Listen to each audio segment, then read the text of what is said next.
Welcome students. আমরা গতদিন ভিডিওতে ডিগ্রির যে ভাগ, পজিটিভ, কম্পারেটিভ, ইন্টার এবং সুপারলেটিভ শিখেছিলাম, এবং সেগুলো কিভাবে হয়। তোমাদের হয়তো মনে আছে, এক্স লেভেল যুক্ত থাকলে সেটা কম্পারেটিভ করতে গেলে তার সঙ্গে ইয়ার যুক্ত হবে, এবং সুপারলেটিভ করতে গেলে ইএসটি যুক্ত হয়। আর 3 সিলেবল বা তার বেশি যদি হয় তাহলে মোর যুক্ত হয় এবং মোস্ট যুক্ত হয়। আশা করি তোমরা জানো বা দেখেছো। যারা প্রথম দেখছো ভিডিওটা, আগের ভিডিওটা একটুখানি ডেসক্রিপশন লিঙ্কে দেওয়া থাকবে, একটু দেখে নিবে। আজকে আমরা এবার অ্যাকচুয়াল যেটা তোমাদের মাধ্যমিকে আসবে সেটা শিখবো। প্রথম থেকে আমরা উল্টো দিক থেকে শুরু করি। সুপারলেটিভ ডিগ্রি থেকে সুপারলেটিভ ডিগ্রি থেকে আমরা পজিটিভ ডিগ্রিতে আজকে শিখবো। পজিটিভ ডিগ্রিতে কিভাবে ডিগ্রির ইন্টারচেঞ্জ গুলো করতে হয়, 3টে ডিগ্রির ইন্টারচেঞ্জটা আমরা শিখবো।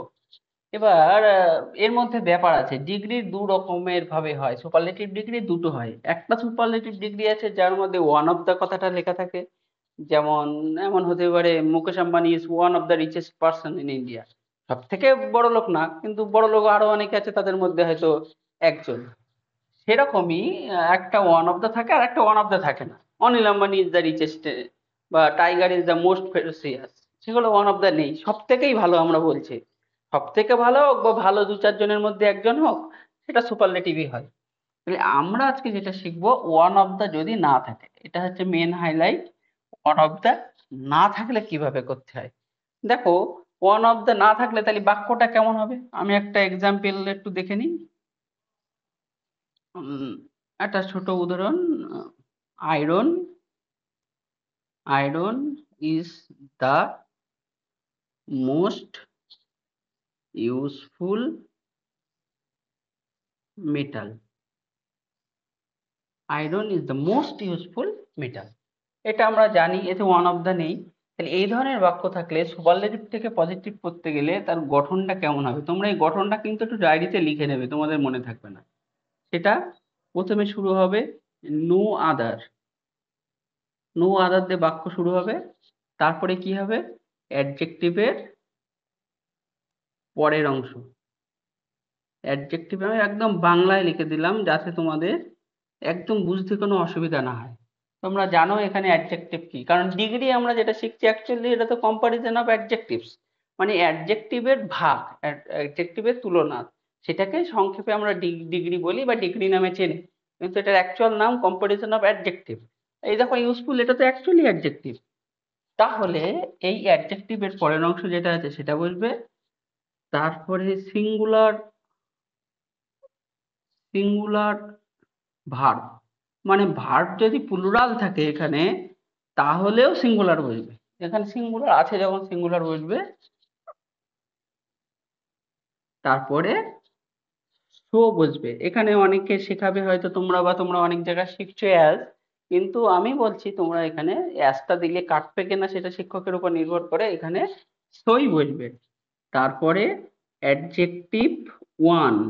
কেন আমি ওয়ান লিখলাম, দেখো অ্যাডজেক্টিভের 3টে ফর্ম, পজিটিভ একটা ফর্ম, কম্পারেটিভ একটা ফর্ম, আর সুপারলেটিভ একটা ফর্ম। তাহলে আমি এটাকে আমরা এডিজে ওয়ান বলতে পারি, এটাকে আমরা এডিজে টু বলতে পারি, এটাকে আমরা এডিজে থ্রি বলতে পারি, সংক্ষেপে বোঝার জন্য। তাহলে অ্যাডজেক্টিভ ওয়ান মানে কি, অ্যাডজেক্টিভের পজিটিভ ফর্ম আমরা বুঝলাম। তারপরে কি বসবে, অ্যাজ, প্লাস শেষে বসবে সাবজেক্ট। যে সাবজেক্টটা থাকবে সেটা বসবে। এই গঠনটা তোমরা একদম সুন্দর করে ডায়েরিতে লিখে নাও, কারণ এইটা যদি তোমরা মুখস্থ রাখতে পারো তাহলে সুপারলেটিভ ডিগ্রি থেকে পজিটিভ করার জন্য যদি ওয়ান অফ দ্য না থাকে আমাদের এক্সাম্পলের মধ্যে, তাহলে আমরা খুব সুন্দরভাবে করতে পারবো এবং কোনোদিন ভুল হবে না, নির্দ্বিধায় আমরা সেটা পারবো। তাহলে আমরা একটুখানি দেখে নেই এর কি হতে পারে। আমরা এক্সাম্পলটা একটু দেখে নেই। তাহলে প্রথমে কি আছে, নো আদার, তারপরে অ্যাডজেক্টিভ। তাহলে প্রথমে নো আদার বসালাম। তারপরে কি আছে, অ্যাডজেক্টিভের পরের অংশ। এখানে অ্যাডজেক্টিভ কোনটা ইউজফুল, তাহলে তার পরের অংশ কি আছে, এখানে শুধু মেটাল আছে, যদি যা থাকবে সব লিখতে হবে। তাহলে এখানে নো আদার মেটাল বসলো। তারপরে কি বলেছে, সিঙ্গুলার ভার্ব। এখানে অলরেডি ভার্ব সিঙ্গুলার ইজ আছে, যদি আর থাকতো তাহলে ইজ দিতে হতো, কিন্তু এখানে ইজ আছে, ইজ দিলাম। তারপরে সো, তারপরে অ্যাডজেক্টিভ ওয়ান, দেখো মোস্ট ইউজফুল ছিল, এটা সুপারলেটিভ বলে মোস্ট ইউজফুল ছিল, তাহলে অ্যাডজেক্টিভ পজিটিভ ফর্ম কি হবে, শুধু ইউজফুল হবে। এটা তোমরা জানো মোস্ট কেন হয়, আগের ভিডিওতে শিখেছি। সরি, আমি নিজেই বললাম সো হবে, অথচ লেখার সময় অ্যাজ লিখে দিয়েছি। তাহলে সো ইউজফুল অ্যাজ, এবার কি আছে, সাবজেক্ট কি আছে, আয়রন, তাহলে অ্যাজ আয়রন। আশা করি বোঝা গেল। আগের দিন তোমরা জানো যারা প্রতিদিন ভিডিওগুলো দেখো, বিগত একটা বা দুটো ভিডিও তোমাদের ইংলিশে আপলোড করা হয়নি, অ্যাকচুয়ালি শরীরটা খারাপ ছিল বলে আমরা আপলোড করতে পারিনি, আমি আপলোড করতে পারিনি। যাই হোক, একটু লেট হয়েছে, যারা দেখো তাদের হয়তো খারাপ লাগতে পারে, আমরা ক্ষমা প্রার্থী আমাদের টিম লেসন প্ল্যানের তরফ থেকে। যাই হোক, তাহলে ওয়ান অফ দ্য না থাকলে সুপারলেটিভ ডিগ্রি থেকে পজিটিভ করতে গেলে যে গঠনটা, নো আদার প্লাস অ্যাডজেক্টিভের পরের অংশ plus verb, singular verb preferably, plus so plus adjective one মানে অ্যাডজেক্টিভের positive form plus as plus subject. এবার আমরা একটা অন্য উদাহরণ দিই, একটা অন্য উদাহরণ করি, দেখি কি হয়। অন্য উদাহরণ কি হতে পারে, ধরো he is the tallest boy in the class, সে ক্লাসের সব থেকে লম্বা ছেলে। এই ধরনের কিন্তু তোমাদের পরীক্ষায় দেয় একদম, তোমরা টেস্টেও পাবে ভবিষ্যতে, বা অলরেডি তোমরা 8 9-এও পড়েছো।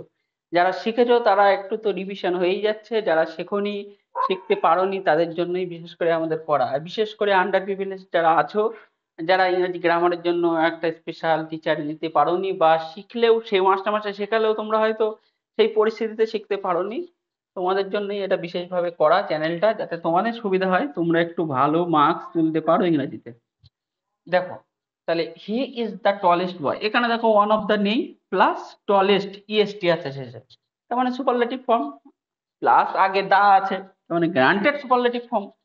এবার আমাকে পজিটিভ করতে হবে, তাহলে পজিটিভ করতে গেলে কি হবে, আমার নো আদার আগে বসবে, এগুলো তোমরা জানো। তাহলে নো আদার আগে বসলো, তারপরে কি আছে, অ্যাডজেক্টিভের পরের অংশ কি হবে, অ্যাডজেক্টিভ কোনটা, টলেস্ট, তাহলে বয় ইন দা ক্লাস, পুরোটাই বসবে, boy in the class is, verb বসলো, তারপরে সো, টলেস্টের পজিটিভ ফর্ম বসবে, টলেস্টের পজিটিভ ফর্ম কি, টলেস্টের পজিটিভ ফর্ম টল, তাহলে সো টল অ্যাজ, এখানে কি সাবজেক্ট কি আছে, হি, তাহলে এখানে সাবজেক্ট বসবে অ্যাজ হি। তোমরা কিন্তু এখানে ভুল করে ম্যাক্সিমাম ক্ষেত্রে হিম লেখো, আমি প্রচুর স্টুডেন্ট পেয়েছি যারা শেষে গিয়ে হিম লিখে ফেলে, কিন্তু হিম হবে না, হিম হবে না, এটা এখানে সাবজেক্ট যেটা আছে সাবজেক্ট ফর্মেই বসবে, অতএব অ্যাজ এর পরে এটা হি হবে। এটা কিন্তু তোমরা ভালো করে নোট করে নাও, এই ভুল যেন তোমাদের না হয়। পুরোটা কষ্ট করে শিখে মুখস্থ করে শেষ করে শেষে গিয়ে তোমরা হিটাকে হিম করে দিলে শেষ, একটা নম্বর। গ্রামারে তো থাকে মাত্র 20, আর্টিকেল প্রিপোজিশন এইসব ভোকাবুলারি বাদ দিয়ে অ্যাকচুয়ালি গ্রামার থাকে 4 বা 5 নম্বর, যার জন্য তোমাদের এত শিক্ষা এত কষ্ট। একটা ভয়েস থাকলো, একটা ন্যারেশন থাকলো, একটা ডিগ্রি থাকলো, বা একটা দুটো ট্রান্সফরমেশন অফ সেন্টেন্স থাকলো, তাহলে এইটুকুর জন্য এত শেখার পরে একটা পেলে, সেখানে এই হিটাকে কেন মনে হলো তুমি হিম দিলে, পুরো ধ্বংস। একটু কেয়ারফুল হতে হবে, ইংরেজি গ্রামারটা করার সময় একটু কেয়ারফুল হতে হবে, তাহলে টল অ্যাজ হি হবে কিন্তু। আশা করি তোমরা বুঝলে। আমরা এরপরে, তাহলে আমরা যখন সুপারলেটিভ থেকে পজিটিভ শেখা শুরু করেছি, এর আর একটা ফরমেশন আছে, যেটা ওয়ান অফ দা থাকলে কিভাবে করব সেটা শিখবো, ওয়ান অফ দা না থাকলে আমরা কিভাবে করতে হয় সেটা শিখলাম। এবার শিখবো সুপারলেটিভ থেকে পজিটিভ করতে গেলে ওয়ান অফ দা থাকলে কিভাবে করতে হয়। আশা করি ভালো লেগেছে, আবার দেখা হবে পরের ভিডিওতে।